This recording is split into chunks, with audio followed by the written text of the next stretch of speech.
Later, Total Control.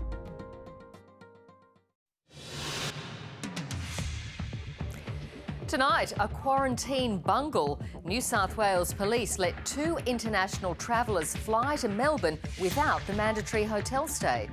Good evening, I'm Juanita Phillips. This is ABC News Sunday.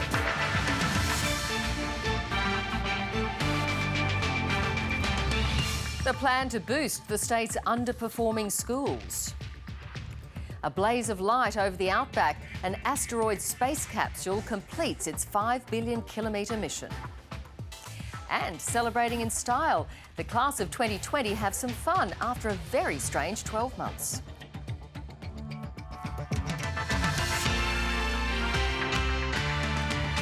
New South Wales Police have apologised after letting 2 international travellers skip quarantine in Sydney and board a packed domestic flight to Melbourne. The German mother and son were detected at Melbourne Airport by a security guard who thought the pair looked lost. Police say the officer believed the travellers had an exemption from hotel quarantine, but he didn't check the paperwork. Here's state political reporter Ashley Raper. Hotel quarantine has been key to the state's success in the pandemic, but it's now been compromised. Something's gone wrong in New South Wales. Let's let them find out what that was. A German woman and her son came off an international flight in Sydney and were allowed on to a domestic flight to Melbourne. The New South Wales Police Force has accepted responsibility. We've had an extensive investigation over the last 24 hours, and from our inquiries, it's a police mistake. We own the mistake. We're very sorry for the incident. So far, the health consequences seem limited, as the dual nationals aged 53 and 15 are now in hotel quarantine and have tested negative for coronavirus. The 2 passengers left Germany, flying via Japan, landing in Sydney yesterday morning. All passengers arriving at Australia's international airports are first cleared by Australian Border Force as part of normal immigration procedures. They then become the responsibility of state authorities. Passengers are given an initial temperature screening by state health officials, collect their baggage and are directed by police to board a bus for hotel quarantine. But in this case, the 2 passengers were then allowed to transfer to the domestic terminal to board the Virgin flight to Melbourne. There was a language barrier, there was communication issues, and the police officer has admitted the mistake that he didn't check the appropriate exemption forms. In fact, they had no exemption, and it was a security guard at Melbourne Airport who raised the alarm. The pair asked him for directions to get to hotel quarantine. That person became aware that this was not as it should be. Something was wrong here. They've acted promptly, and we're very grateful to them. The other 174 people on the flight to Melbourne have been told to self-isolate. So have 5 people who work at the airport. If in fact tomorrow the international travellers return a further negative test, the incubation period and the chain of transmission will have been broken. That means those 179 people will be able to come out of self-isolation. New South Wales considers itself the gold standard for COVID management. But as the Victorian experience shows, one mistake can set back a state for months. Police insist the next time this situation pops up, there'll be double checks in place. But it still has people on edge. This is an enormous wake-up call for the government. This is a quarantine breach that should never have happened. New South Wales Health is still investigating another breach earlier this week. It remains unclear how a Sydney hotel worker contracted COVID, but so far the virus hasn't spread. There have been no new locally acquired cases in New South Wales. Ashley Raper, ABC News, Sydney. Victorians can otherwise breathe a sigh of relief with the further easing of COVID-19 restrictions. From midnight, masks will only be required on public transport, in rideshare vehicles and at indoor shopping centres and in crowded places. Households will be able to host 30 visitors, up from 15, and outdoor gatherings of up to 100 people will be permitted. While in Tasmania, the government has announced plans to supplement the wages of quarantine hotel workers. It hopes the move will prevent staff from taking on other work. The first international repatriation flight touched down in Hobart today. The Governor-General says the military's next generation of leaders will need to rebuild relations with the public following the Afghanistan War Crimes Report. Retired General David Hurley, who led the Defence Force during the conflict, is now facing the prospect of having to revoke honours for many of those who served under him. Here's Defence correspondent Andrew Green. The proudest of military moments. Graduation day at the Australian Defence Force Academy, and the Commander-in-Chief's on hand to review the ADF's next generation of leaders. In front of a scaled-back, socially distanced crowd, Governor-General David Hurley acknowledged the tough times. It's been a particularly difficult year, we know, COVID-19. But 2020 has forced a more daunting challenge on these young graduates, dealing with the legacy of last month's explosive Afghanistan war crimes report. You are extremely well equipped to make an important contribution to your country, while reassuring and reaffirming its relationship with the Australian people following the findings of the Brereton inquiry. General Hurley's tenure as Defence Chief coincided with some of the worst alleged crimes committed by Australian Special Forces in Afghanistan. Veterans of the 12-year conflict are furious no senior officer has yet faced any consequences for their leadership failures. I feel a lot of senior leaders are now coming out and stamping on a fire that's been out for over 7 years and kicking dirt over the new generation that are coming through. Leadership is not easy. I think you've learned that by now. You'll have to make decisions that have consequences for people and often make those decisions under pressure. The Defence Force's current leadership is feeling the pressure from its political masters, particularly over the Prime Minister's push to stop a meritorious unit citation being stripped from Afghanistan veterans. Any recommendation to revoke the honour will ultimately go to the Governor-General. Not that he's giving anything away about his own views. Bringing the Australian people along with the ADF will be an enormous part of your work in the future. And ensuring the troops are properly in line. Andrew Green, ABC News, Canberra. The state's education authorities say they will intervene if they need to lift standards in underperforming schools. Department bosses and bureaucrats will take more responsibility with schools that fail to meet their targets. But the extra oversight doesn't come with any extra funding. These high school graduates have big plans for the future. Take it day by day because you never know what's going to happen tomorrow. With 4 early offers on the table, Isabella is off to university, the first in her family to do so.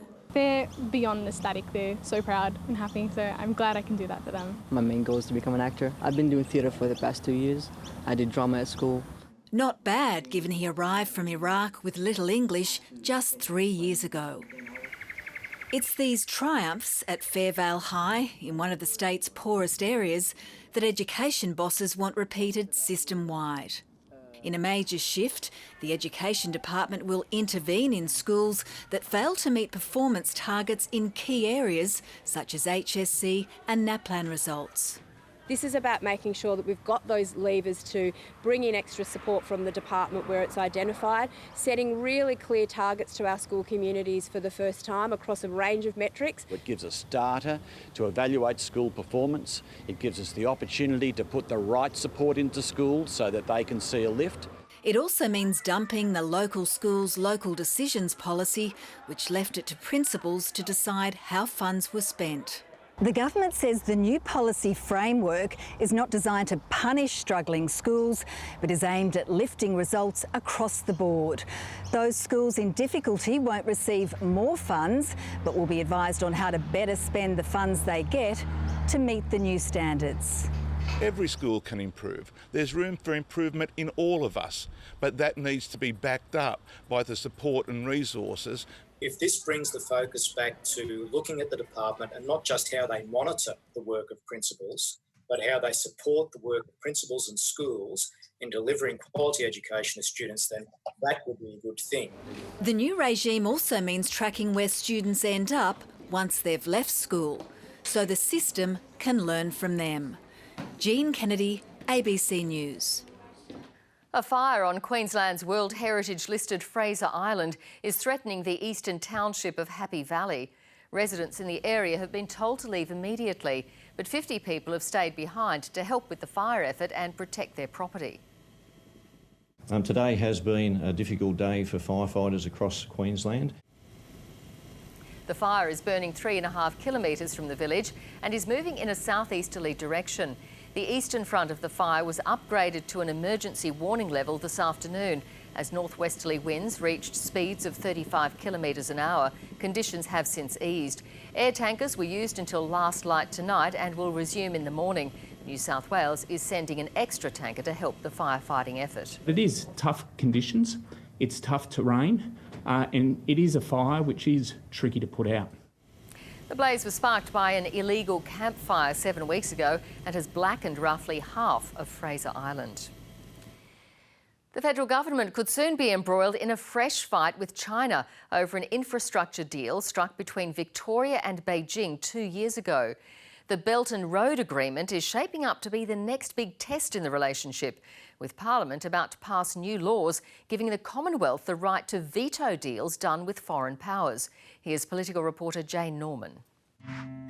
A modern-day version of the ancient Silk Road. The belt connects to land, the road moves on the sea. China's ambitious project of the century to build railways, ports, pipelines and power networks across the globe. The belt and road is how, including here in Australia. It's in our interest to make sure that we're sending more product, not less, to our biggest customer. Victoria's the only state to have signed up, but the agreement might be short-lived. When new laws come into force this week, the Commonwealth will have sweeping powers to scuttle deals struck with foreign governments. We have said we would not sign up to the BRI.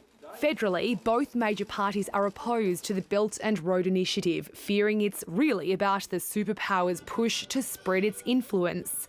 But Labor is urging caution. China will observe how this is handled carefully. Scrapping the deal risks a fresh brawl with Beijing, just as the diplomatic relationship plunges to new lows. An offensive tweet posted by a Chinese official last week prompting this uncharacteristically furious response. The Chinese government should be totally ashamed of this post. It is a big call to go directly, escalate directly to the national leader. Penny Wong joined the condemnation of China, but believes it could have been handled better. I hope that Scott Morrison thought very carefully about that decision. Our relationship with China is not in a good place at the moment, and it's in all of our interests to try and find a reset. Tearing up Victoria's Belt and Road Agreement with Beijing certainly would not help with any reset. But the deal struck in 2018 was a motivating factor behind these new foreign relations laws, and the Morrison government is determined to scuttle it. The Prime Minister might bide his time given the fraught state of the diplomatic relationship, but it's likely a question of when, not if, it'll happen. Jane Norman, ABC News, Canberra. Australia's economic resilience over the past few decades has hinged to a large degree on China and its extraordinary growth. Following a slight downturn when coronavirus first emerged in Wuhan, Beijing's economy is now back to where it was. As Alan Kohler explains, the opportunity is once again there for the taking.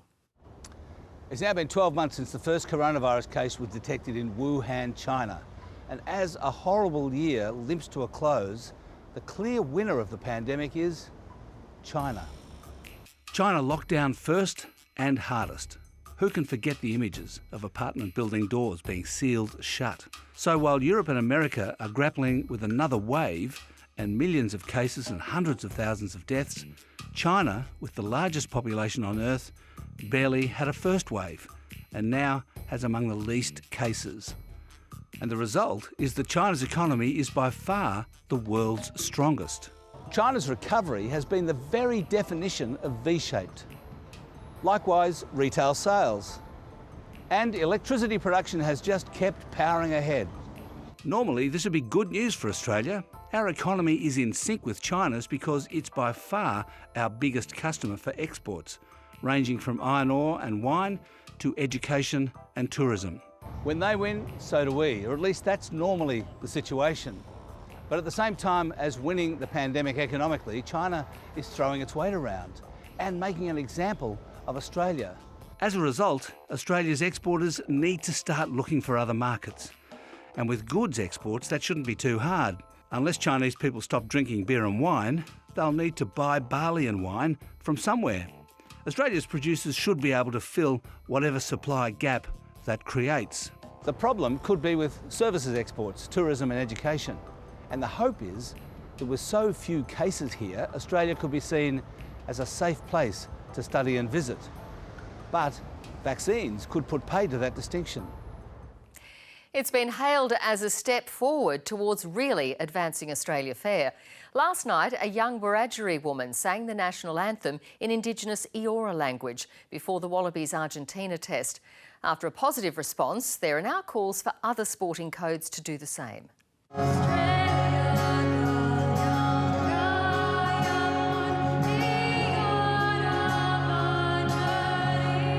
contemporary performance in an ancient language.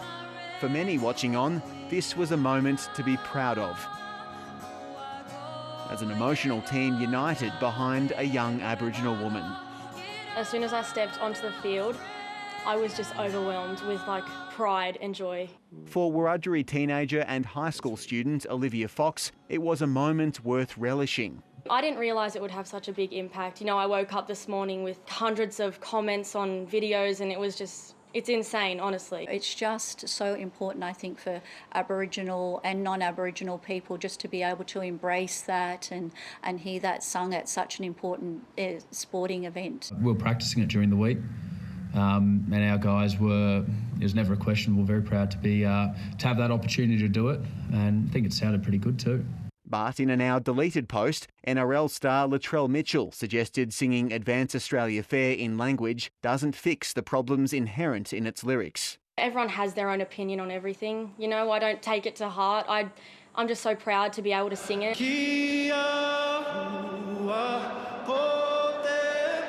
While it was a first for Australia, other countries like New Zealand and South Africa have long sought to unite their people through the national song.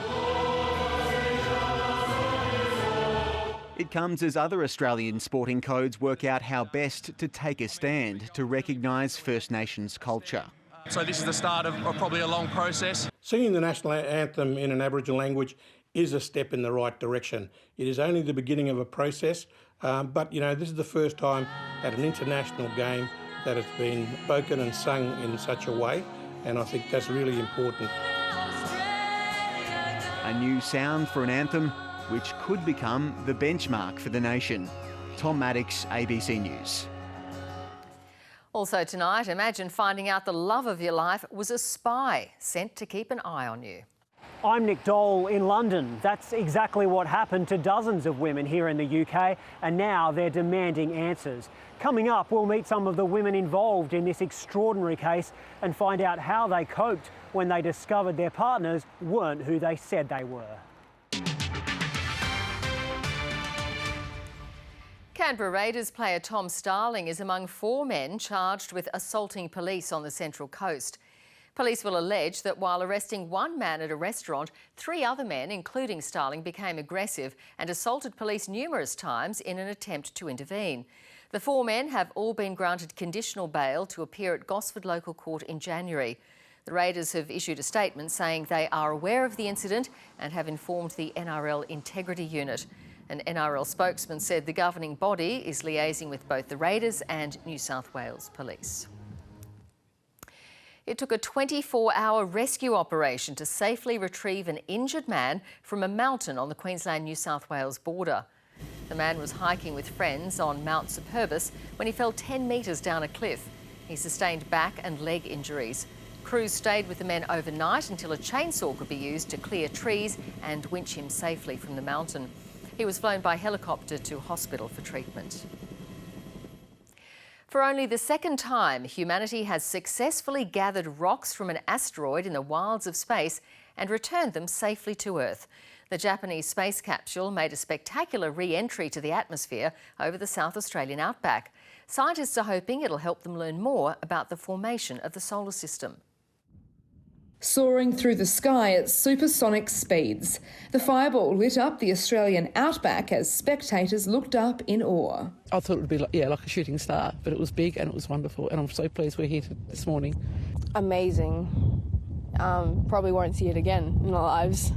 But it wasn't just Cooper Pedy locals who set an early alarm for the 4 a.m. space landing. So we came here 10 years ago for the Hayabusa 1, and we just kind of thought, why not come up again? It was a bit of a last-minute thing. I have my school formal today. As the Japanese space capsule disappeared over the horizon, it parachuted safely into the Woomera test range. It took the aerial team over 2 hours to locate it, confirming that the 6-year-long mission had achieved a successful arrival. I'm happy now, of course, but it's more like feeling really relieved, I think we now have lived up to the expectation of all my friends all over the world. We're just thrilled for the Japanese team and all of the work that's gone into this. After undergoing a safety and biosecurity inspection, the capsule will be flown from Mission Control at Woomera directly to Japan, where it will be opened early next week. Even though it's a small capsule carrying just 1 gram of space dust, it has giant potential to help unlock the secrets of life on Earth. And Sarah Mullins is in Woomera tonight. Sarah, what have scientists been able to glean from the capsule so far? Scientists are currently preparing the space capsule for a gas extraction, and that's set to take place tomorrow. They say that by extracting gas out of this capsule, they'll be able to determine whether or not it is a successful mission, because if there is gas in the capsule, it means that they have indeed brought back a sample from an asteroid. I can also reveal tonight that a brand new defence facility in the Woomera prohibited area played a massive role in helping the Japanese team to locate the capsule earlier this morning. It was a brand new radar system that was used for the first time today, and the Japanese scientists say they're really grateful for the defence technology that was able to pinpoint exactly where that capsule had landed. But as we speak, a press conference is underway right now as the Japanese public is updated on what's thought to be and hoped to be a successful mission. Thanks, Sarah. Sarah Mullins reporting there from Woomera. US President Donald Trump has told supporters in Georgia that he has never lost an election. At his first rally since he was defeated by Joe Biden, the president repeated claims of widespread fraud, still without evidence. And I have to say, if I lost, I'd be a very gracious loser. If I lost, I would say I lost. And I'd go to Florida and I'd take it easy and I'd go around and I'd say I did a good job. But you can't ever accept when they steal and rig and rob. Can't accept.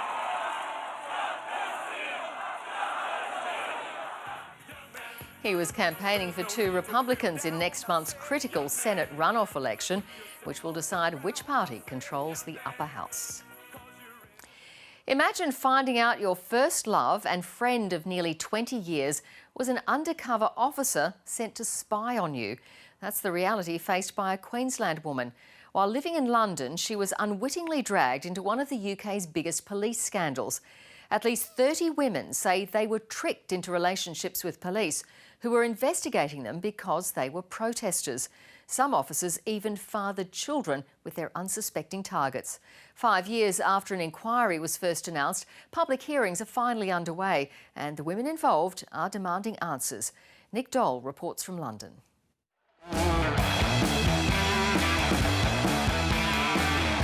From the late 60s to the early 90s, London saw more than its fair share of protests. These were some of the ugliest scenes of violence London has seen this year. From anti-apartheid demonstrations and more than 20 people arrested to anti-Thatcher riots. While some protesters were unquestionably violent, many more were peaceful. But that didn't stop the Special Demonstration Squad from spying. They started putting undercover officers very deep undercover, sometimes for 5 years, and they gave them a completely false identity. Many of those officers started intimate relationships with women in the groups that they were infiltrating or associated with the groups, and then the officers, when they were withdrawn, just disappeared, vanished into thin air. What started last century carried into the next. 2 years ago, Queenslanders Ellie and Wendy got some news that shook them. A close friend they'd known and trusted for more than 18 years since their time in London called to make a confession. He was an undercover officer who'd been sent to spy on them. His name was James Straven, and when Ellie was 21, he'd been more than just a friend. He was my first love and was one of my oldest friends. It was basically a con, an 18-year con. Ellie wasn't an activist, but her housemate Wendy was. In the 90s, fox hunt saboteurs were setting out to disrupt a practice they believed was profoundly cruel. It can't be pulled out because a terrier has it by the face. Confrontations were common, but Wendy says her group knew the law. What they didn't know was that one of their members was an undercover police officer. James Straven was a cover name used by an officer known as HN16. According to the public inquiry into undercover policing, he also used the name Kevin Crossland, that of a boy who died in a 1966 plane crash. In 2001, after meeting her through Wendy, HN16 began a sexual relationship with Ellie. He broke it off in 2002, but he kept returning to their lives and continued to meet Ellie and Wendy when they flew to the UK for visits. They're both struggling to deal with 2 decades of deception. Ellie hasn't dated since she found out. It's almost like you're grieving for a friend that's died, but at the same time, he never existed. You can't just go and invade somebody's entire life and weave webs of lies because you'd like to know a bit more about them. We did not consent to having relationships with undercover police officers. When she was 24, environmental campaigner Helen Steele fell in love with fellow protester John Barker. She planned on spending the rest of her life with him. But the man she thought she knew was an undercover officer named John Dines, who'd assumed the identity of a child who died of leukaemia. After a 2-year relationship, he disappeared, but in 2016 she tracked him down in Sydney and he apologised. John Dines was working for Charles Sturt University's Graduate School of Policing and Security. He's still there, but is not believed to be actively teaching. Neither he nor the university would comment. The officers were told that this was a good way to get information, was to use women in this way, emotionally manipulate us. In one of the most high-profile cases, undercover officer Bob Lambert fathered a child while posing as a protester. Police say undercover work is both necessary and lawful, but they concede these relationships should never have occurred. At least 30 women were deceived and some have received compensation, but they still haven't been given access to the files that were kept on them. Now that public hearings are finally underway, they're desperate to find out who authorised the relationships, what information was gathered, and who else might have been spying on them. They have a right to know why this happened, what was written about them. They will never heal without knowing, having that information. And Ellie and Wendy say they'll forever be suspicious of who might be watching. Nick Dole, ABC News, London. Well, after a strange and disrupted final year, the class of 2020 is done and ready to party. Graduations and formals will be a different experience for these Year 12s, but nothing, not even a pandemic, is going to stop the celebrations. James Carmody reports.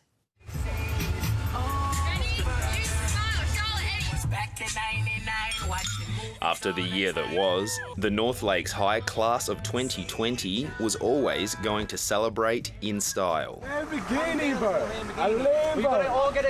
It's a coming-of-age tradition in a year that's been anything but traditional. Ask any Year 12, it's tough at the best of times without the disruption of a global pandemic. Eddie Tapakalunga dressed to impress, proud of how he got through it. But he says hard work is in his blood. My dad works at a factory, chicken factory, and my mum does, she's like a cleaner at a nursing home. Both lost work when the pandemic hit.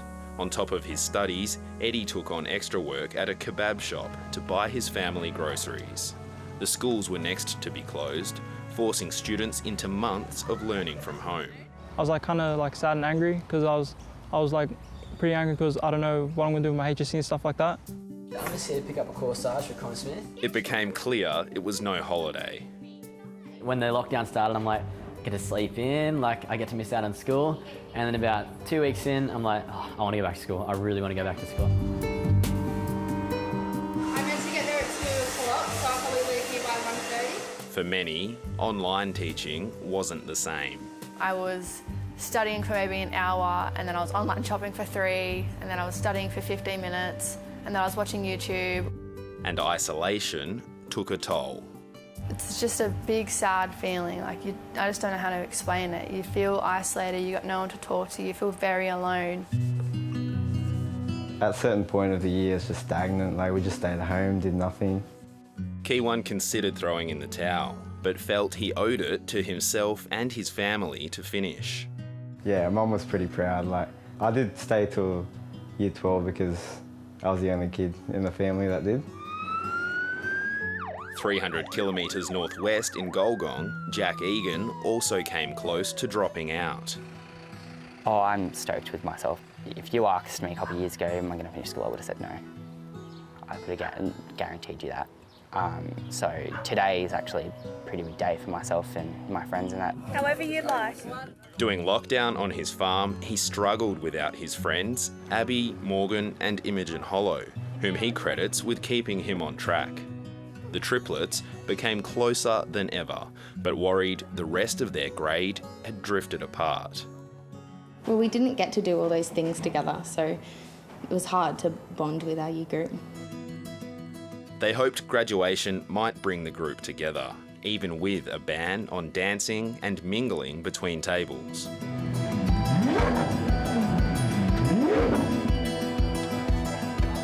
In southwestern Sydney, the students of Bonnyrigg High were allowed a little more freedom.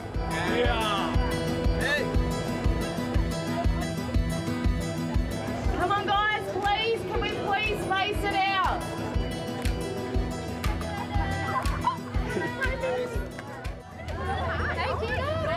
Abby Jane Bergen says 2020 proved her generation has grit. We don't get things handed to us on a silver platter, as people may perceive. And year captain Sylvia Tran is confident things are looking up for her peers. 20 years or 30 years from now, we'll sit down for coffee and we'll talk about it and we'll laugh about the times we were like all worried for nothing, because everything will get better again, and I can't wait for that. Seated or not, it's a party the class of 2020 feared may never happen. And for those who sat exams, it's hoped there'll be even more cause for celebration when results are released on December 18. James Carmody, ABC News, Sydney. Of course, it's not just students who've had a turbulent year. Up until now, we often haven't paid much attention to the people who work at our local supermarkets. But the pandemic has taught us just how much we rely on them. Day after day, they put their own safety aside to make sure we didn't run out of food. Ursula Malone spoke to some of them. Hi, my name's Athena Bistoulouridis. I'm from Woolworths Leichhardt. Any piece? It was just overwhelming, so surreal. We didn't realise what was happening until we saw a lot of people coming through the store and buying bulk stuff. Running through the store, trying to grab as much as they could. Looking through their eyes, the way they were shopping, there was a lot of anxiety happening. We were exhausted, coming to work every day and knowing that we were going to go through the same day as what we've just left the day before.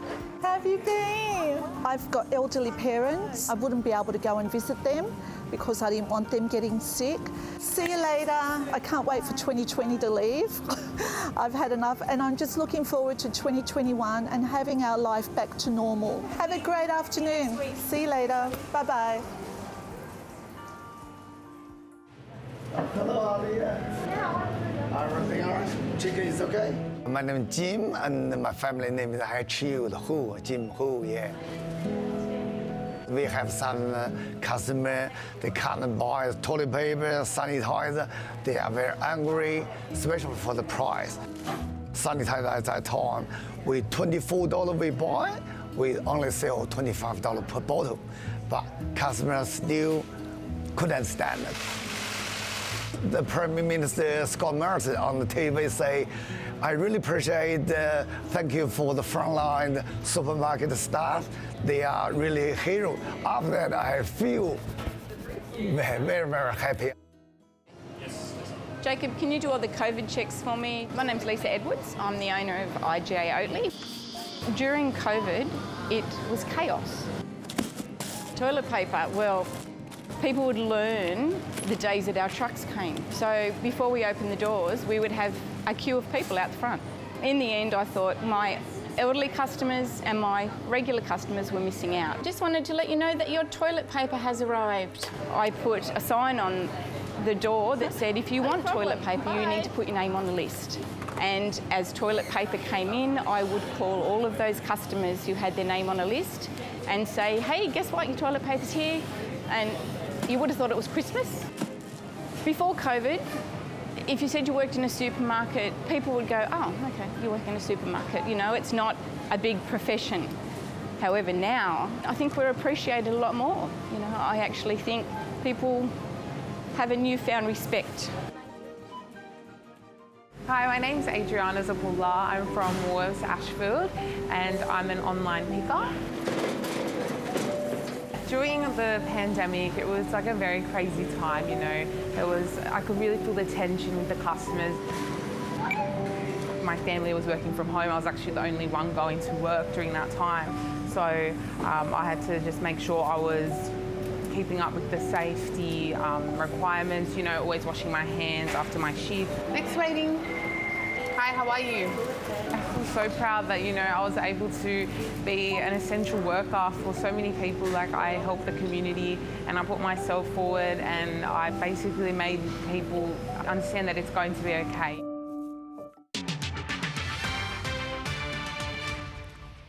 In cricket, captain Aaron Finch will miss tonight's T20 match in Sydney after suffering a glute injury. Opening bowler Mitchell Starc has also withdrawn from the remainder of the series after an illness in the family. Fellow quick James Pattinson took 3 wickets on the opening day of the tour match between Australia A and a select Indian side in Sydney. After a poor start, the tourists fought their way back to 8 for 237. The fixture is being used by both sides to settle on final spots for the first test. The Wallabies have recorded their second straight draw with Argentina, finishing last night's game at 16-all in Sydney.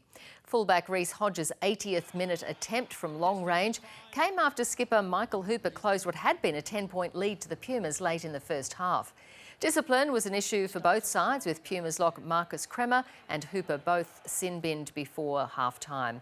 Wallabies lock Lukan Salakaya-Loto was also sent off in the 60th minute for a high tackle. It was a frustrating end to the first season under the new Wallabies coach.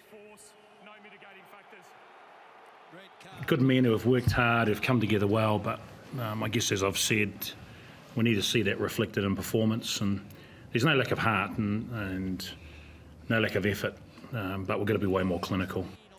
The Wallabies finished the year with just 1 win and 3 draws from 6 matches across the Bledisloe Cup and Tri-Nations series. Time for the weather now, and while it's been a bit hit and miss lately, Sydney finally had a classic summer's day, perfect for the beach, hot and dry with a top of 31. There was a huge temperature range, much cooler in the west of the state. Oberon dropped to -1. The state was mostly clear and dry, overcast in some areas, but no significant rain to report. While some parts in the south and west were sub-zero overnight, daytime temperatures elsewhere were scorching. 42 was the hottest, and that was at Casino. In the capital cities today, cool and showery in Melbourne, Hobart and Adelaide, hot and overcast in Brisbane. A high-pressure ridge lies over southeastern Australia, while a trough and a cold front are impacting inland New South Wales. Conditions will become cooler and less humid over the next couple of days as another cold front crosses the state. A hot and stormy day for Brisbane tomorrow, while the southern capitals are looking almost wintry. Around New South Wales tomorrow, another warm day for the northeast with the potential for some showers and possibly severe thunderstorms. Daytime temperatures above average along the northern coast. A strong wind warning has been issued for the Byron, Coffs and Illawarra coastlines. It'll be much cooler in the south, especially inland, with a late shower and possibly some snow showers on the Alps. Fire danger is forecast to be very high for the Illawarra Shoalhaven area. Winds northwest to southwesterly, fresh across the southern half of the state, strong and gusty about the southern ranges. Winds on Sydney waters will be quite changeable through the day, getting up to 25 knots offshore in the late evening. In Sydney tomorrow, another hot, dry, sunny day with a top of 30 in the city and high fire danger. Sun's up at 5:36 a.m. And after tomorrow, we'll see temperatures dropping right back to the low to mid-20s, with a 30 to 40% chance of rain from Thursday going into the weekend. And that is ABC News Sunday. Enjoy the rest of your evening.